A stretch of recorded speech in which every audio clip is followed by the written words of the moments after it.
Hello students, आज एक बारी हम फिर बात करेंगे नीट यूजी पेपर 2023 एनालिसिस की। उन सभी बच्चों के लिए जो नीट 2023 में कहीं चूक गए, कुछ कमी रह गई। लास्ट वीडियोस में हमने फिजिक्स, केमिस्ट्री और बायो का एक सेपरेट ब्रॉड एनालाइज किया था कि किस तरह से फिजिक्स, केमिस्ट्री, बायो का पेपर रहा इस बारी। लेकिन इस वीडियो में बेसिकली हमारा फोकस रहेगा कि आपको कौन से टॉपिक्स पढ़ने हैं नीट 24 के लिए, जिसको आप अच्छा फोकस करके एक डिसेंट स्कोर गेन कर सकते हो और अपनी सीट को सिक्योर कर सकते हो फॉर नीट 2024। तो उन सभी बच्चों के लिए बिफोर स्टार्ट मैं अपने दिल की एक बात कहना चाहती हूँ। सपना एक देखोगे, मुश्किलें हजार आएंगी। सपना एक देखोगे, मुश्किलें हजार आएंगी। वो मंजर भी बड़ा खूबसूरत होगा जब कामयाबी शोर मचाएगी। तो बच्चों, उस कामयाबी के लिए, उस नीट 2024 के लिए हमें अपने तरीके बदलने हैं, इरादे नहीं। आज भी तुम्हारा इरादा डॉक्टर बनने का होना चाहिए, क्योंकि ज़िंदगी बहुत कम मौका देती है, बहुत कम दूसरा मौका देती है। अगर तुम्हारे पास मौका है नीट 24 को हासिल करने का, तो प्लीज़ मेरे बच्चों कहीं मत जाओ, अपना फोकस नीट 24 रखो। और ये वीडियो तुमको बहुत हेल्प करेगा कि तुम अपना फोकस सही डायरेक्शन में कैसे रख सकते हो फॉर 24 नीट एग्ज़ाम। चलिए बच्चे, स्टार्ट करते हैं स्ट्रेट अवे। तो हम यहाँ पर चारों सब्जेक्ट्स की बात करेंगे, physics, chemistry, botany and zoology. तो पहले मैं आपको ये बताना चाहती हूँ कि बेसिकली क्लास 11वीं और 12वीं से कितना पूछा गया फिजिक्स, केमिस्ट्री, बॉटनी, जूलॉजी में। फिजिक्स की बात करें, हम जानते हैं हमारा paper is divided into 2 sections, section A and section B. तो फिजिक्स की बात करें, सेक्शन ए में तुम देख सकते हो 15 क्वेश्चंस पूछे गए तुमसे 11वीं से, और सेक्शन बी में 5 क्वेश्चन पूछे गए तुमसे 11वीं से। हम सेक्शन 12वीं की बात करें तो सेक्शन ए में 20 क्वेश्चंस पूछे गए और सेक्शन बी में 10 क्वेश्चंस पूछे गए। यानी कि हम ये मान सकते हैं कि 12वीं से फिजिक्स में दोनों ही सेक्शन में ज़्यादा वेटेज रहा, ज़्यादा पूछा गया। तो यानी कि तुम्हारा फोकस थोड़ा सा ज़्यादा किसकी तरफ होना चाहिए? 12वीं की तरफ होना चाहिए। ठीक है बच्चों, अब बात कर लेते हैं केमिस्ट्री की। Same goes to chemistry also. Number of questions asked in section A and B in chemistry are more as comparison to class 11th। 12वीं में तुमको 18 क्वेश्चन देखने को मिले सेक्शन ए में, एंड सेक्शन बी में तुमको 12वीं से 10 क्वेश्चन देखने को मिले, and 17 and 5 in section A and B respectively from class 11th। तो यहाँ भी वही कहानी है जैसे फिजिक्स में थी, 12वीं का वेटेज दोनों ही सब्जेक्ट्स में ज़्यादा देखने को मिला। अब बात कर लेते हैं बायोलॉजी की, बॉटनी एंड जूलॉजी की। तो बॉटनी की बात करूं, जस्ट वाइस वर्सा सीन रहा थोड़ा सा। अगर हम सेक्शन ए की बात करें तो 12वीं से ज़्यादा क्वेश्चन पूछे गए और 11वीं से कम पूछे गए। सेक्शन बी की बात करें, जस्ट रिवर्स कंडीशन, 9 क्वेश्चन आपको 11वीं से पूछे गए और 12वीं से कम पूछे गए। लेकिन एक बात ये भी ध्यान रखेंगे बच्चों कि सेक्शन बी का लेवल थोड़ा सा डिफिकल्टी लेवल ज़्यादा होता है as compare to section A. तो आप देखो कि 11वीं से ज़्यादा क्वेश्चन पूछे जा रहे हैं बॉटनी एंड जूलॉजी में इन केस ऑफ बोथ, तो हमारा फोकस वही होना चाहिए। हम बायोलॉजी में अगर डिफिकल्टी लेवल की बात करें तो बेसिकली डिफिकल्टी लेवल वहाँ आ जाती है जहाँ पे multiple based choice, multiple statement based question आ जाते हैं। Otherwise bio is straight away from NCERT. अब बात कर लेते हैं जूलॉजी की तुम्हारी। तो जूलॉजी में तुम्हारा सेक्शन ए से कम पूछा गया, सेक्शन बी से ज़्यादा पूछा गया, 20 क्वेश्चंस पूछे गए। सेम हियर, सेक्शन बी में तुम्हारा 11वीं से ज़्यादा पूछा गया और 12वीं से कम पूछा गया। तो बॉटनी एंड जूलॉजी की हम बात करें, दोनों ही सब्जेक्ट्स में तुमको सेक्शन बी में 11वीं के ज़्यादा क्वेश्चन मिले और 12वीं के कम क्वेश्चन मिले। तो अगर एक कंप्लीट एनालिसिस तुम देखोगे, फिजिक्स और केमिस्ट्री में 12वीं का वेटेज ज़्यादा रहा और बायोलॉजी में 11वीं का वेटेज ज़्यादा रहा। तो वही आपका फोकस होना चाहिए फॉर नीट 24 एग्जाम। ठीक है बच्चों, आगे बढ़ते हैं। चलिए अब हम बात करेंगे मेजर टॉपिक वाइज डिस्ट्रीब्यूशन। तो आप फिजिक्स में बात करोगे, टॉपिक वाइज बात करेंगे, केमिस्ट्री और बायोलॉजी में बात करेंगे सब्जेक्ट वाइज, क्योंकि हम जानते हैं कि आपका केमिस्ट्री 3 सब्जेक्ट में डिवाइड है और बायोलॉजी 2 सब्जेक्ट्स में डिवाइड है। तो सबसे पहले फिजिक्स की बात करते हैं, जिससे बच्चे बहुत ही डरते हैं, हवा समझते हैं।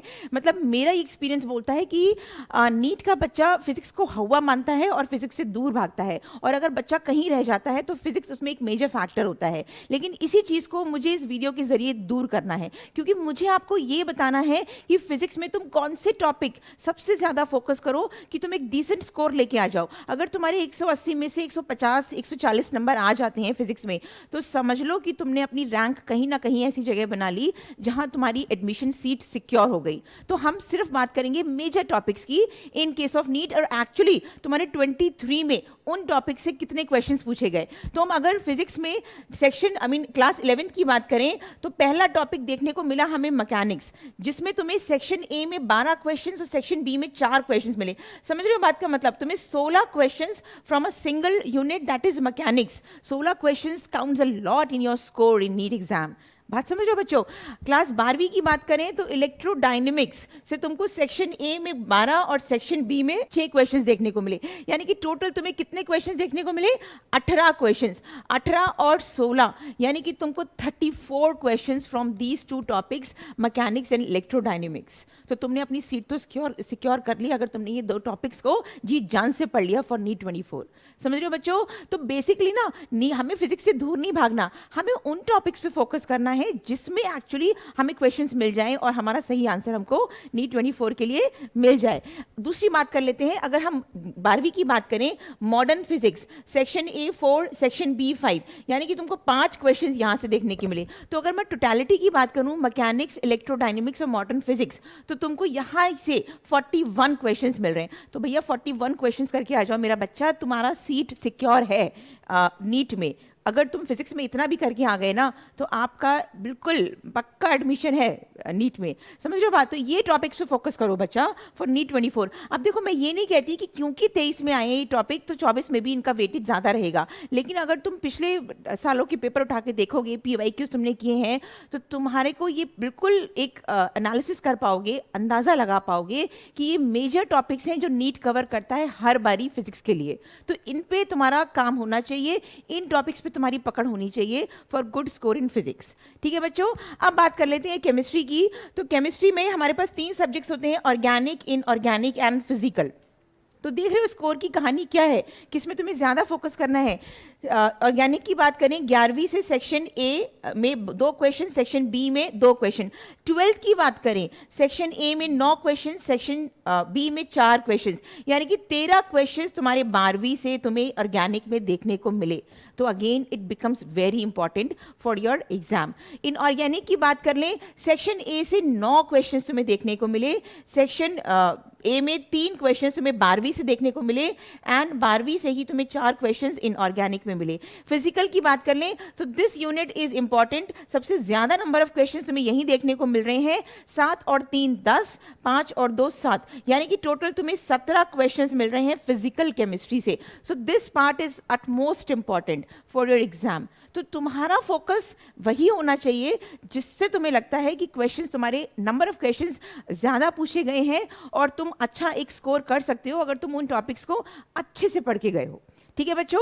अब बात कर लेते हैं बायोलॉजी की। तो बायो में बात करूं, 2 सब्जेक्ट्स होते हैं, जोलॉजी एंड बॉटनी। तो परसेंटेज वाइज तुम्हारा 11वीं से ज्यादा पूछा गया, section A section be in both zoology and botany. तो अगर सेक्शन ए में बात करूं, 11वीं से 43%, 12वीं से सेक्शन बी में 11वीं से 80%। यहाँ पे बात कर लूँ बॉटनी से 46% एंड सेक्शन बी में 60%। ओवरऑल परसेंटेज की बात करूँ तो तुमको बॉटनी में और जोलॉजी में दोनों में ही 11वीं से ज्यादा पूछा गया, 12वीं से कम पूछा गया। तो बायो में हम एक्सपेक्ट भी कर सकते हैं, क्योंकि बायो में 11वीं में there are much number of topics as compare to your class 12th। तो बायो एक हमेशा स्कोरेबल सब्जेक्ट रहा है। देखो, बायो तुम्हें हमेशा स्कोर बनवाता है, तुम्हारा एक डिसेंट स्कोर लेके आओगे। फिजिक्स तुम्हारा रैंक दिलवाता है और केमिस्ट्री तुम्हारा सिलेक्शन है। तो तीनों सब्जेक्ट्स इंपॉर्टेंट है फॉर नीट एग्जाम। कहीं भी तुम अगर एक भी सब्जेक्ट में चूके, समझ लो नीट तुम्हारे हाथ से गया, डॉक्टर बनने का सपना अधूरा रह गया। तो बच्चों, हमें तीनों सब्जेक्ट्स पे फोकस करना है, लेकिन हमारा फोकस क्या है, हमारा डायरेक्शन क्या है, वो आपको ध्यान रखना है, specially in case of physics and chemistry. कि आप वो टॉपिक्स पढ़ो जिसमें आपको लगता है, और जिसमें हमने एनालिसिस में भी ये बताया है कि ये टॉपिक्स तुम्हारे अटमोस्ट इंपॉर्टेंट हैं, इससे हर बारी क्वेश्चंस तुम्हारे ज़्यादा आते हैं। तो उन टॉपिक्स को निगलेक्ट भी कर सकते हो जिससे नंबर ऑफ क्वेश्चंस कम आते हैं, या तुमको जो पता है कि मुझे 40 क्वेश्चंस ही करके आने हैं आउट ऑफ 45, तो वो टॉपिक होने चाहिए तुम्हारे जिसमें नंबर ऑफ क्वेश्चंस हमेशा ही ज्यादा पूछे गए हैं। ठीक है बच्चों? आगे बात कर लेते हैं नाउ ये मैंने कुछ इंपॉर्टेंट टॉपिक्स डाले हैं in case of physics chemistry and biology. इस पे अगर तुम काम करोगे, जिसमें तुमसे 9 क्वेश्चन, 7 क्वेश्चन, 5 क्वेश्चन, 4 क्वेश्चन, ऐसे टॉपिक्स तो बहुत इंपॉर्टेंट है बच्चा तुम्हारे नीट 24 के लिए। तो हमको उन्हीं टॉपिक्स को फोकस करना है। जैसे अगर मैं बात करूं तो तुम्हारा यहाँ पे 5 क्वेश्चन किससे पूछे गए, 1 dimension and 2 dimension motions. 5 question तुम्हारा किससे पूछा गया, करंट इलेक्ट्रिसिटी, है ना। 4 क्वेश्चन यहाँ से भी आए तुम्हारे, यहाँ से भी आए, यहाँ से भी आए, यानी mechanical properties of solids and fluids, then semiconductors, electronics, है ना। तो तुम्हारे देन दी ऑप्टिक्स, ये तुम्हारे टॉपिक्स मेजर इंपॉर्टेंट टॉपिक्स हैं। ये इन टॉपिक्स को थोड़ा सा पढ़ो तुम, क्योंकि क्वेश्चन तुम्हारे ज्यादा यहीं से आए हैं। तुम समझ रहे हो, 5, 10 और तुमने 12, यानी कि 25 क्वेश्चन तुमने ऐसे बना लिए अगर तुमने ये टॉपिक्स अच्छे से पढ़ के गए हो। तो बेटा फिजिक्स से घबराना नहीं है, हमें फिजिक्स के उन टॉपिक्स को फोकस करना है जो एक्चुअली नीट का स्पाइस है, जहां से क्वेश्चंस जनरली एनटीए पूछता है। ठीक है बच्चों, आगे बात कर लेते हैं। केमिस्ट्री की बात कर लूँ अब। केमिस्ट्री में ये सारे इंपॉर्टेंट टॉपिक्स हैं। अब देखो तुम 9 क्वेश्चंस कहाँ से आए हैं तुम्हारे, देख रहे हो तुम लोग, reaction mechanism, how important this topic you know for your exam. 7 questions तुम्हारे एसपीडीएफ ब्लॉक से पूछा गया तुम्हारा, ठीक है। 5 क्वेश्चन तुम्हारा कहाँ से आया है, classification of elements and chemical bonding. तो ये टॉपिक्स पे फोकस करो जिसमें नंबर ऑफ क्वेश्चन तुमसे ज्यादा पूछे गए हैं, और ये हर बार की कहानी है, ऐसे ही इतने ही नंबर ऑफ क्वेश्चन आते हैं इन टॉपिक से। तो बेटा आप इधर उधर जाने की ज़रूरत नहीं है। आप अगर फिजिक्स केमिस्ट्री को भी सही से पढ़ना चाहते हो, नंबर उसमें लाना चाहते हो, तो तुम्हारा लाइन ऑफ एक्शन एनसीईआरटी ही होना चाहिए। देखो पिछली बार बायो का पेपर टफ आया था, इस बार बच्चे ऐसे लेंदी पेपर था, टफ था, पैटर्न बदल दिया। इस बारी केमिस्ट्री का पेपर बच्चों ने कहा टर्न एंड ट्विस्ट था, लिटिल टफ था। फिजिक्स का were easy, it was directly put and go questions. 2 numerical based की तरफ फोकस थे, लेकिन डायरेक्ट क्वेश्चंस पूछे थे। बच्चों ने बहुत आराम से मजे लेके क्वेश्चंस किए, और ज्यादातर बच्चों के सही क्वेश्चंस लगाए हैं बच्चों ने। तो अब हो सकता है कि इस बारी नीट 24 में फिजिक्स का टर्न हो कि पेपर तुम्हें टफ देखने को मिल जाए, लेकिन तुम्हारा लाइन ऑफ एक्शन फिर भी क्या होना चाहिए, इंपॉर्टेंट टॉपिक्स जिसमें हर बारी नंबर ऑफ क्वेश्चंस ज्यादा आते हैं बच्चों। ठीक है, अब बात कर लेते हैं बायोलॉजी की।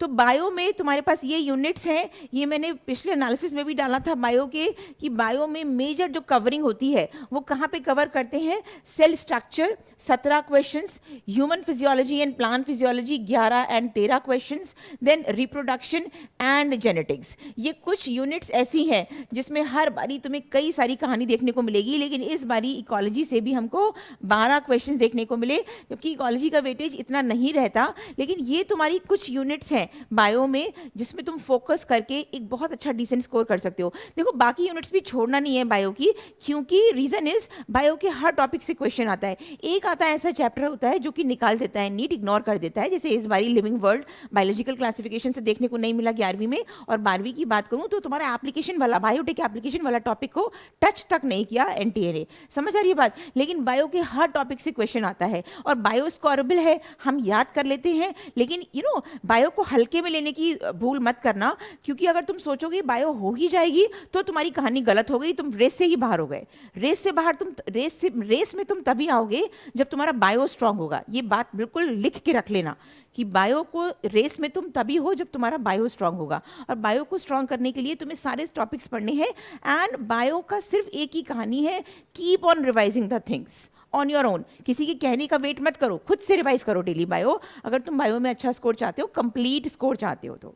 ठीक है बच्चों, तो ये फिजिक्स केमिस्ट्री बायो के कुछ इंपॉर्टेंट टॉपिक्स है जिसमें आप फोकस करके एक अच्छा डिसेंट स्कोर ला सकते हो नीट 24 में ना। अगर मैं कंक्लूजन की बात करूं तो बेसिकली पेपर का इस बार एनालिसिस जो हमने किया, completely NCERT based questions, physics chemistry biology, कहीं बाहर नहीं जाना तुम्हें। NCERT is just a Bible for physics chemistry and bio. NCERT अच्छे से कर लो, वही काफी है। इधर उधर मत ताको, मत घूमो, एनसीईआरटी में ही घूम के आओ, उसी पे ही तुम्हारा एग्जाम पैटर्न बेस्ड है और वहीं से क्वेश्चंस आते हैं। अब बात कर ले लेवल कैसा था, डिफिकल्टी बहुत ज्यादा कुछ नहीं था, इजी टू मॉडरेट लेवल था। इजी क्वेश्चन था, फिजिक्स के put and go questions, bio की straight away from NCERT lines, chemistry is also from NCERT, तो why we go from other book. तो अगर तुम चाहते हो कि पेपर तुम्हारी ग्रिप में हो, एग्जाम तुम क्लियर कर पाओ, डॉक्टर बनने का सपना तुम्हारा बरकरार रहे, तुम डॉक्टर बन जाओ, सीट सिक्योर कर लो, एनसीईआरटी पढ़ लो। ठीक है बच्चों, आगे बात कर लेते हैं वेटेज। जैसे मैं आपको बता रही थी, फिजिक्स केमिस्ट्री में इस बारी 12वीं का वेटेज हमको ज़्यादा देखने को मिला और बायोलॉजी में जस्ट वाइस वर्सा 11वीं से ज़्यादा देखने को मिला। तो ये तो वैरीड कर सकता है, हम इस बात पे फोकस नहीं करेंगे क्योंकि ये हर बारी चेंज हो सकती है चीज़। हमारा फोकस ये होना चाहिए कि जो इम्पॉर्टेंट टॉपिक्स हैं, specially for physics and chemistry, कि जो आपके इम्पॉर्टेंट टॉपिक्स हैं जहाँ से हर बारी क्वेश्चन आते हैं, आप उस पे अपना दिमाग लगाओ, उसको फोकस रखो। वो टॉपिक्स आपसे नहीं छूटने चाहिए अगर तुम चाहते हो कि नीट 24 तुम्हारे हाथ में हो। समझ रहे हो बच्चों? तो आई गेस ये वीडियो तुम्हें ज़रूर हेल्प करेगी कि तुम 24 के लिए तुम्हारी तैयारी कैसी होना चाहिए जिससे तुम्हारा डॉक्टर बनने का सपना ज़रूर पूरा हो। That's all, stay tuned.